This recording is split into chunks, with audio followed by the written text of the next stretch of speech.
नमस्कार साथियों, स्वागत है आपके अपने YouTube चैनल में। आज के इस वीडियो में हम 50 महत्वपूर्ण प्रश्न लेकर आए हैं। साथियों, हम मैराथन चला रहे हैं प्रश्न उत्तरों की। हमने पिछले कल ही 75 बहुविकल्पी प्रश्न आपके साथ साझा किए थे। आज हम आधुनिक काल के ऊपर दूसरा वीडियो लेकर आ रहे हैं और कुल मिलाकर हमारा ये तीसरा वीडियो है मैराथन के रूप में। और आज हम 50 प्रश्न आधुनिक काल के साझा करेंगे आपके साथ। तो चलिए शुरू करते हैं अधिक समय लेते हुए। साथियों, हमारा पहला प्रश्न है आज का, कामयानी महाकाव्य किस भाषा में है। तो 51 प्रश्न पर पहुंच चुके हैं हम। तो इसका उत्तर देखने से पहले हम विकल्प पढ़ लेते हैं साथियों। प्रश्न था, कामयानी महाकाव्य किस भाषा में है। ब्रज, अवधी, शुद्ध साहित्य, खड़ी बोली या बुंदेलखंडी भाषा। तो साथियों, जो आपको पता ही है, सभी हिंदी की उपबोलियां हैं और 17-18 उपबोलियां मानी जाती हैं हिंदी की। तो साथियों, जो सही उत्तर आएगा कि कामयानी किस भाषा में है, हिंदी के किस उपबोली में है, तो साथियों आएगा साहित्यिक। ठीक है, शुद्ध साहित्यिक खड़ी बोली में कामयानी महाकाव्य है। 15 सर्गों में विभक्त है। जयशंकर प्रसाद का 1935 ईस्वी में प्रकाशित हुआ।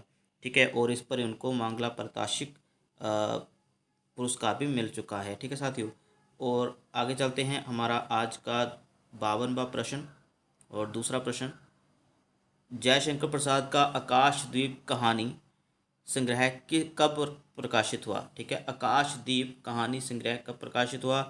1928, 29, 30 या 31। तो साथियों 1929 में हुआ। ठीक है साथियों, 1929 में ये कहानी संग्रह प्रकाशित हुआ। और आपको बता दें कि यूजीसी नेट की परीक्षा में आकाशदीप कहानी लगी भी हुई है। ठीक है, अलग से उसमें एक कहानी है आकाशदीप नाम से, वैसे एक कहानी संग्रह भी है ये। ठीक है, उसी में एक आकाशदीप नाम की कहानी भी है। अगला प्रश्न है साथियों कि बुद्धगुप्त, चंपा, नायक और जया किस कहानी के पात्र हैं। विकल्प हैं अशोक, पुरस्कार, आकाशदीप, इंद्रजाल। साथियों, ये विकल्प जो कहानी के हैं वो चारों ही नाम कहानियों के जयशंकर प्रसाद की कहानियों के हैं। और सही उत्तर आएगा इसमें आकाशदीप कहानी के ये पात्र हैं। ठीक है, याद कर लीजिएगा इसे। अगला प्रश्न है साथियों कि शिव शंभू के चिट्ठे नामक निबंध संग्रह की क्या विशेषता है। यह एक ललित निबंध है, मार्मिक जीवन दृश्य हैं इसमें, या व्यंग्य लेख है इसमें, या जीवन परक निबंध है, जीवनी परक निबंध है, किसी की जीवनी से संबंधित है, मतलब ये है चौथे विकल्प का अर्थ।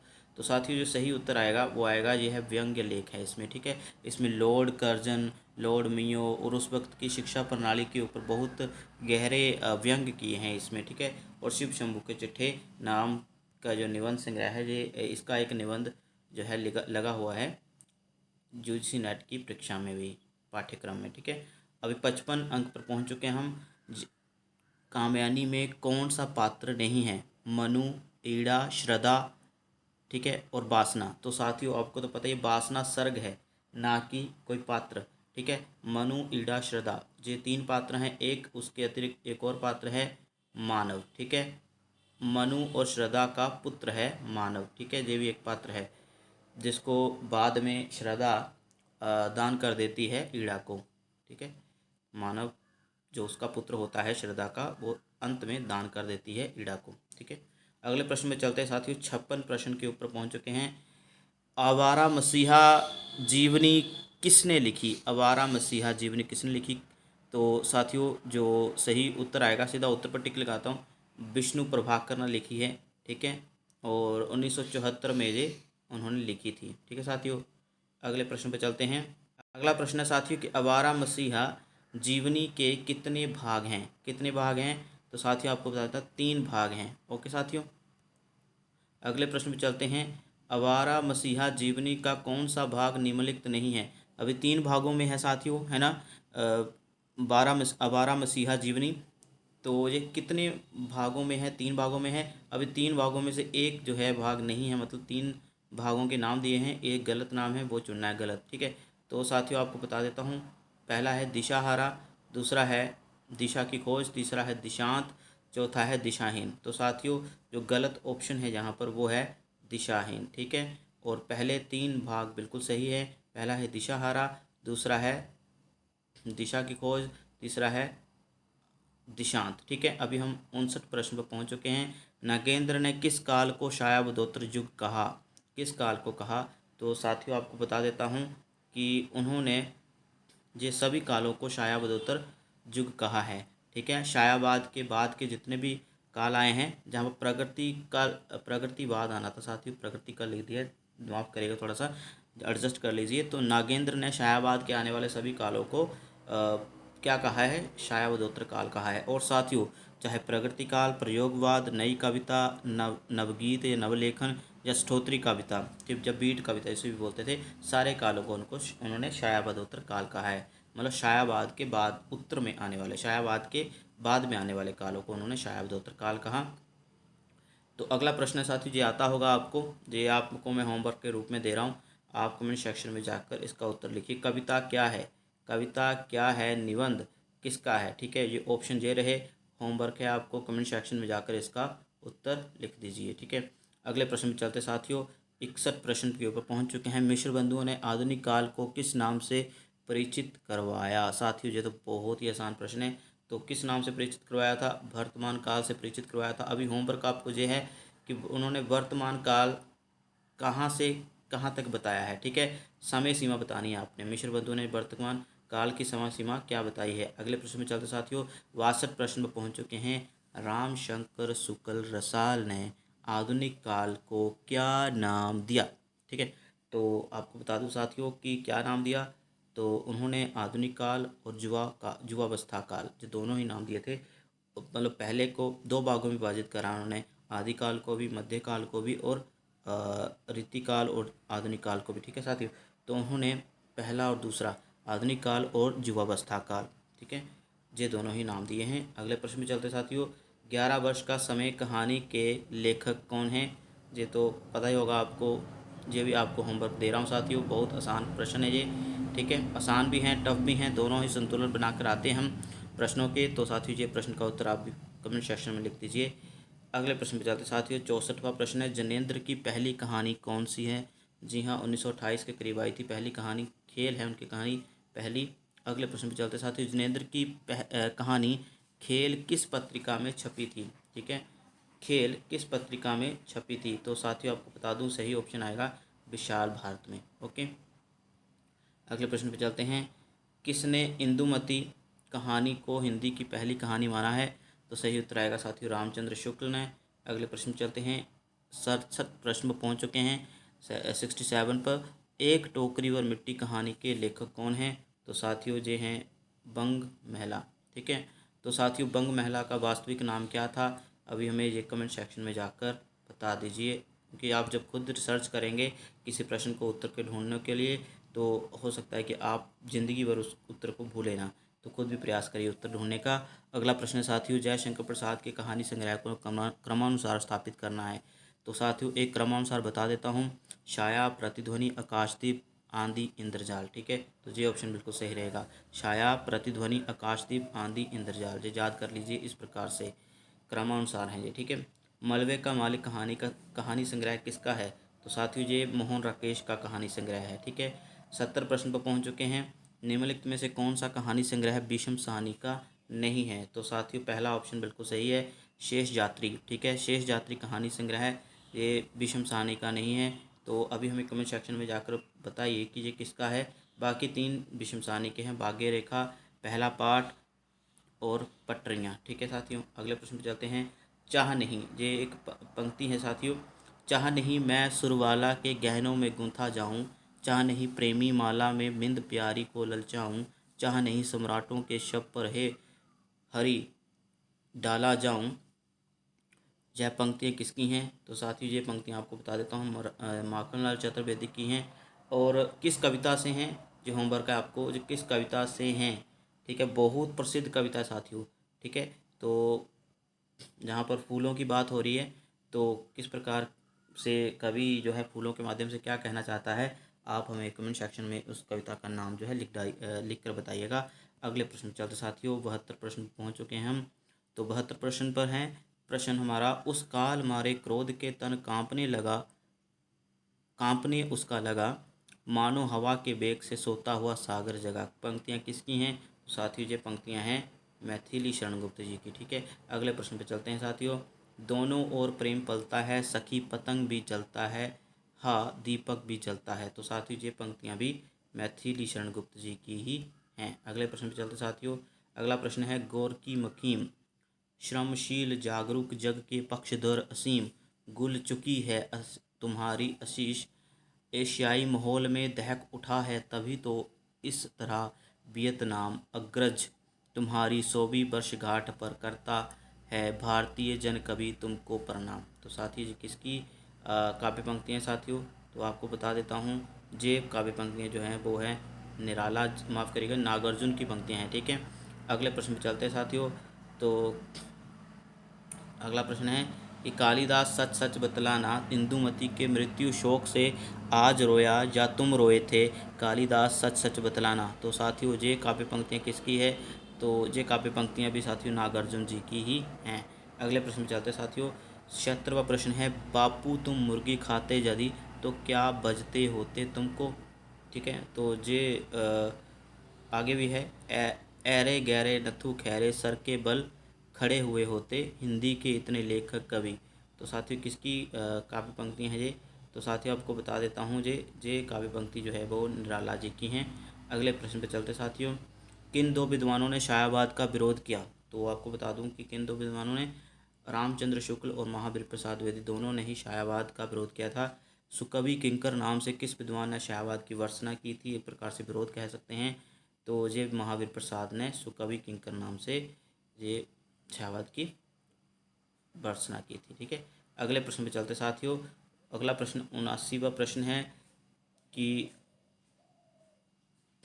प्रश्न है इस प्रकार से कि मुकुटधर पांडे ने पहली बार शायावाद शब्द का प्रयोग किया था लेकिन किस पत्रिका में। ठीक है, तो किस पत्रिका में किया था ये बताना है, तो श्री शारदा पत्रिका में किया था। ठीक है, अगले प्रश्न पे चलते हैं।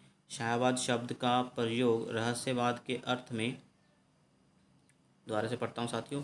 शायावाद शब्द का प्रयोग रहस्यवाद के अर्थ में जहाँ उसका संबंध काव्य वस्तु से होता है, जहाँ अज्ञात प्रियतम को आलम्बन बनाकर अत्यंत चित्रमयी भाषा में प्रेम की व्यंजना करता है। तो किसका विचार है ये साथियों, आपको बता देता हूँ। ये रामचंद्र शुक्ल का विचार है शायावाद के संबंध में। ठीक है, अगला प्रश्न है परमात्मा की छाया आत्मा पर पड़ने लगती है और आत्मा की छाया परमात्मा पर पड़ने लगती है। तो छायावाद के संबंध में ये मत किसका है। ठीक है, फिर से पढ़ देता हूँ। परमात्मा की छाया आत्मा पर पड़ने लगती है और आत्मा की छाया परमात्मा पर, यही छायावाद है। किसका मत है, राम कुमार वर्मा का मत है। ठीक है, कौन सा कवि, अगला प्रश्न है कौन सा कवि छायावाद को यूरोपियन रोमांटिसिज्म से प्रभावित मानते हैं। कौन सा कवि मानता है यूरोपियन रोमांटिसिज्म से प्रभावित छायावाद को, तो पंत मानते हैं। ठीक है साथियों, अगले प्रश्न पर चलते हैं। अगला प्रश्न है 83वां प्रश्न है भारतेंदु युग की विशेषता कौन सी नहीं है। तो विशेषताएं पढ़ना बहुत जरूरी है।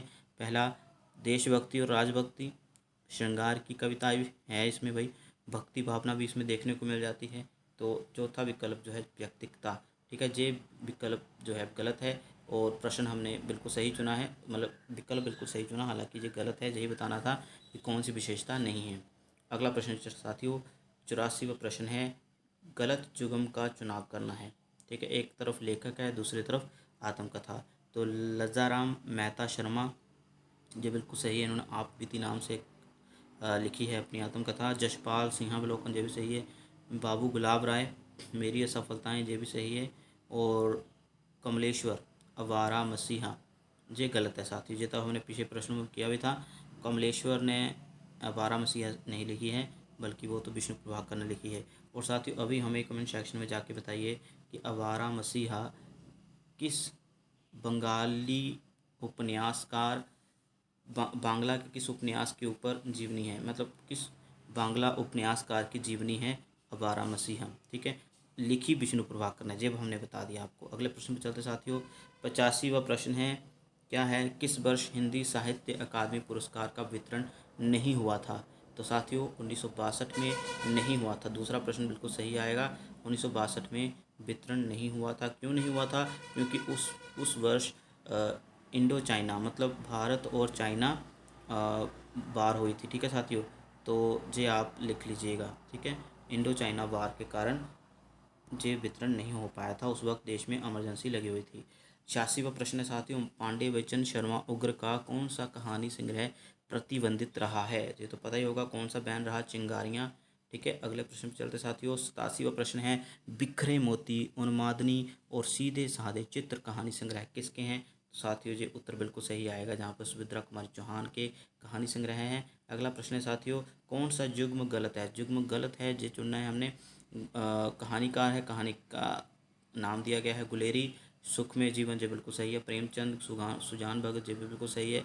सुदर्शन, राजा निर्वसिया ये बिल्कुल गलत है साथियों। और गलत का ही चुनाव करना है तो तीसरा ऑप्शन सही आएगा, मनु भंडारी आंखों देखा झूठ, तो ये बिल्कुल सही है। तो हमारा जो सही ऑप्शन आएगा वो आएगा। ठीक है, और गलत का चुनाव करने के लिए कहा था। सुदर्शन ने नहीं लिखी है राजा निर्वसिया, राजा निर्वसिया लिखी है कमलेश्वर ने। ठीक है, तो याद रखिएगा आप। अगले प्रश्न पे चलते साथियों। 89वां प्रश्न है, 89 पे पहुंच चुके हैं हम।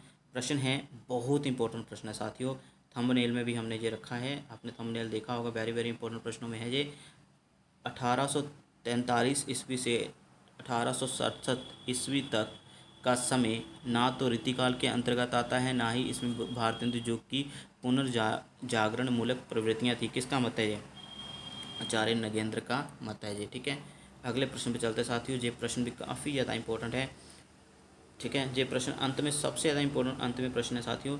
प्रश्न है, अपनी सर्वोत्तमुखी प्रतिभा के बल से एक ओर तो वे पद्माकर द्विजदेव में दिखाई पड़ते हैं, दूसरी ओर बंग देश में के माइकल और हेमचंद्र की श्रेणी में। यह मत रामचंद्र शुक्ल का किस विद्वान, किस लेखक के बारे में है? तो साथ ही भारतेंदु हरिश्चंद्र के बारे में यह मत दिया है रामचंद्र शुक्ल ने। याद कर लीजिए, पेपर में पूछा गया है काफ़ी बार, आगे भी पूछे जाने की संभावना रहती है ऐसे प्रश्न। ठीक है, अगला प्रश्न 91वां प्रश्न है साथियों, भारतेंदु की कौन सी पुस्तक अनुदित नहीं है? मतलब कौन सी पुस्तक निम्नलिखित में से अनुवादित नहीं है?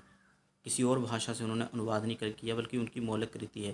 तो साथियों आपको बता देता हूँ कि उनकी जो नील देवी कृति है ये अनुदित नहीं है, उनकी मौलिक कृति है। बाकी जितने भी ये पुस्तकें हैं ये उनकी, आपको बता दूं कि अनुदित हैं, अनुवादित हैं। ठीक है, सत्य हरिश्चंद्र जी को बांग्ला का उपन्यास है, वहाँ से उन्होंने अनुवादित किया है इसको, सत्य हरिश्चंद्र नाम से। भारत जननी भारत माता नाम से एक निबंध है, मेरे ख्याल से उपन्यास नाटक है, वहाँ से इन्होंने अनुवादित किया है। धनंजय विजय ये भी अनुवादित रचना है।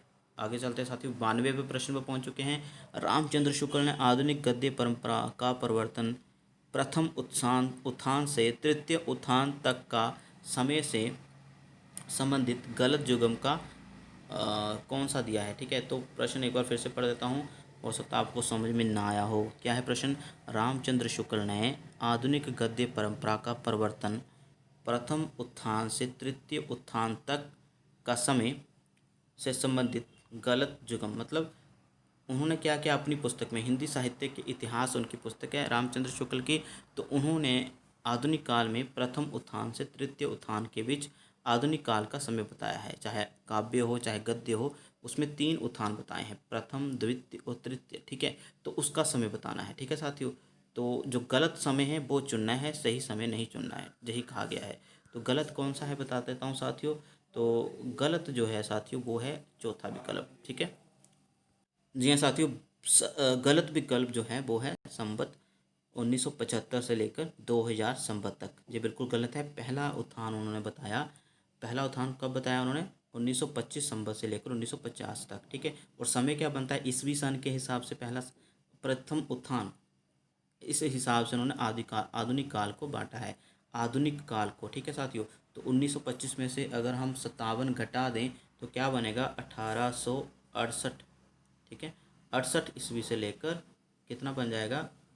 1893। ठीक है साथियों, ये उन्होंने प्रथम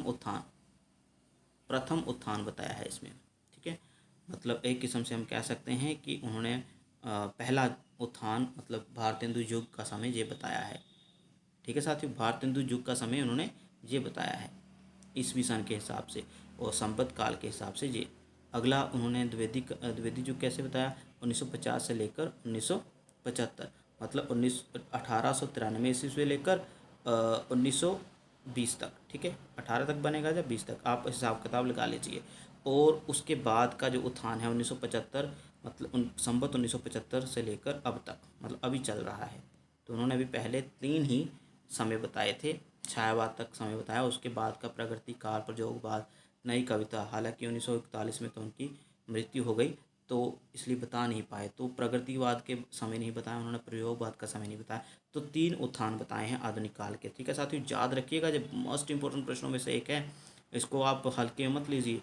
पहला उत्थान का समय बताया 1925 से लेकर 1950 तक। ठीक है, दूसरे का 1950 से 1975, तीसरा है 1975 से अब तक। ठीक है, तो इसको अगर आपने ईस्वी सन के हिसाब से याद करना है तो 57 इसमें घटाते जाइए, आपको ईस्वी सन मिल जाएगा। तो 3 उत्थान बताए हैं उसने, याद कर लीजिए साथियों, परीक्षाओं में पूछा गया है काफ़ी बार। ठीक है, मोस्ट इंपॉर्टेंट प्रश्न है। अगले प्रश्न में चलते हैं साथियों, किस विद्वान ने 1857 ईस्वी से 1920 ईस्वी तक के समय को नव जागरण काल कहा? ठीक है, अभी नागेंद्र ने क्या कहा कि जो समय है जे 1900 ईस्वी तक। ठीक है, नागेंद्र क्या कहता है कि 1857 या 1850 ले लेते हैं। नागेंद्र कहता है 1857 से लेकर 1900 ईस्वी तक का समय जे क्या है, भारतेंदु हरिश्चंद्र युग है, या फिर कह सकते हैं भारतेंदु युग है, या फिर उन्होंने क्या कहा, पुनर्जागरण, पुनर्जागरण काल है। और 1900 से लेकर 20 तक जो द्विवेदी युग है उसको उन्होंने कहा नव जागरण काल। ठीक है, लेकिन एक विद्वान ऐसा है साथियों जिन्होंने कहा कि 1857 मतलब 1857 और 1920 ईस्वी तक के समय को नव जागरण काल कहा जाए। ठीक, कौन सा विद्वान है, जो किसने कहा ऐसा, ऐसा कौन सा विद्वान था जिसने भारतेंदु और द्विवेदी युग को इकट्ठा ही बताया? तो वो थे साथियों डॉक्टर बच्चन सिंह। ठीक है, डॉक्टर बच्चन सिंह, याद कर लीजिए, इन्होंने अपनी एक पुस्तक में क्या कहा कि 1857 से लेकर 1920 ईस्वी तक का समय नव जागरण काल है। ठीक है, मतलब दोनों ही कालों को एक काल में विभाजित कर दिया। अभी थोड़ा सा और जान लेते हैं, थोड़ी सी जानकारी और भी लेकर आया हूँ इससे संबंधित। और ये जानकारी उन्होंने जो ऊपर दी प्रश्न में, ये हिंदी साहित्य का दूसरा इतिहास पुस्तक आई थी, जो 1996 में प्रकाशित हुई थी। ठीक है, और इसमें जो है उन्होंने बात कही थी। ठीक है साथियों, इसमें उन्होंने बात कही थी कि 1857 से लेकर 1920 तक का समय नव जागरण काल है। लेकिन साथियों उससे पहले भी एक पुस्तक आई, उसका नाम था आधुनिक हिंदी साहित्य का इतिहास। क्या था नाम? आधुनिक हिंदी साहित्य का इतिहास। उसमें 1857 से लेकर 1900 तक का समय पुनर्जागरण, और 1900 से लेकर 1920 तक का समय उन्होंने पूर्व स्वच्छंदता काल कहा। ठीक है, ये भी आप याद कर लीजिए। मतलब 2 पुस्तकें, आधुनिक हिंदी साहित्य का इतिहास, उसमें तो उन्होंने माना कि एक काल पुनर्जागरण है, दूसरा पूर्व स्वच्छंदता अर्थात द्विवेदी काल। लेकिन हिंदी साहित्य का दूसरा इतिहास जब पुस्तक आई तो उन्होंने कह दिया कि 1857 से लेकर 1900 ईस्वी तक, 1920 ईस्वी तक का समय नव जागरण काल है। ठीक है, तो ये भ्रमित ही लगते हैं अपने आप में, थोड़ा मतलब उनको खुद ही नहीं पता क्या लिखना है। तो फिर भी याद करना बहुत आवश्यक है, क्योंकि डॉक्टर बच्चन भी काफ़ी हद तक तर्क संगत इनका समय माना जाता है जो इन्होंने हिंदी साहित्य के काल का दिया है। अगला प्रश्न साथियों, छायावाद पुनर्मूल्यांकन पुस्तक के लेखक कौन है? छायावाद पुनर्मूल्यांकन पुस्तक के लेखक हैं पंत जी। ठीक है, याद कर लीजिए। अगला प्रश्न साथियों, इसके अलावा भी एक जानकारी और आपको मैं दे देता हूँ कि इस पुस्तक में जो छायावाद पुनर्मूल्यांकन पुस्तक है पंत की, इसमें प्रसाद को छायावाद का प्रवर्तक मानने के पक्ष में उन्होंने भावना की दृष्टि से आदर व्यक्त किया है। मतलब प्रसाद के लिए जो शब्द प्रयोग किए वो है भावना की दृष्टि से आदर, और उन्होंने छायावाद का प्रवर्तक माना है प्रसाद को। अगले प्रश्न पे चलते साथियों, 95वां प्रश्न है साथियों, ये बहुत इंपॉर्टेंट है। नागेंद्र ने अपनी किस पुस्तक में कहा कि स्थूल के प्रति सूक्ष्म का विद्रोह ही छायावाद का आधार है? किस पुस्तक में कहा था कि स्थूल के प्रति सूक्ष्म का विद्रोही छायावाद है? तो साथियों सुमित्रा नंदन पंत, उनकी एक पुस्तक है, उसमें ये कहा था। ठीक है, अगला प्रश्न है साथियों, 96वां प्रश्न है, पलाशवान और कदलीवन काव्य कृतियाँ के रचयिता कौन है? नरेंद्र शर्मा है साथियों। ठीक है, अगला प्रश्न है, जब काव्य पंक्ति है, पिस गया वह बाहरी, माफ करेगा, पिस गया वह भीतरी और बाहरी दो कठिन पाटों के बीच, ऐसी ट्रेजेडी है नीच। ये काव्य पंक्तियाँ मुक्तिबोध की हैं, लेकिन किस काव्य कृति से हैं? तो ब्रह्म राक्षस से हैं। ठीक है, अगले प्रश्न पे चलते साथियों। ये लंबी कविता है, ठीक है। ये वाला हरिजन गाथा, हरिजन गाथा किसकी लंबी कविता है? तो साथियों ये आपको बता देता हूँ नागार्जुन की है। अगले प्रश्न पे चलते साथियों। तुम बहन कर सको जन मन में मेरे विचार, ठीक है। तुम बहन कर सको जन मन में मेरे विचार, वाणी मेरी चाहिए तुमको क्या अलंकार। तो ये किसकी काव्य पंक्ति है साथियों? ये पंत की है, ठीक है। पंत की काव्य पंक्ति है। अगले प्रश्न पे चलते साथियों। आज का हमारा अंतिम प्रश्न, तो क्या है अंतिम प्रश्न की? मानते हैं जो कला को कला के अर्थ ही, स्वार्थनी करते कला को व्यर्थ ही, ठीक है। तो ये काव्य पंक्ति मैथिली शरण गुप्त जी की है, ठीक है साथियों। तो ये तो रही आज की वीडियो। कैसी लगी ये वीडियो? महत्वपूर्ण प्रश्न थे साथियों, 100 प्रश्न आपके साथ साझा कर चुके हैं। पहली वीडियो जो आधुनिक काल के ऊपर हमने बनाई है 50 प्रश्नों की, उसका लिंक आपको डिस्क्रिप्शन में हम दे देंगे, ठीक है। तो तैयारी करते रहिए, हमें टॉपिक बताते रहिए कौन कौन से और लाने हैं, और भी बहुत सारे टॉपिक हम ला रहे हैं साथियों। मिलते हैं अगली वीडियो में, तब तक अपना ध्यान रखिए। धन्यवाद।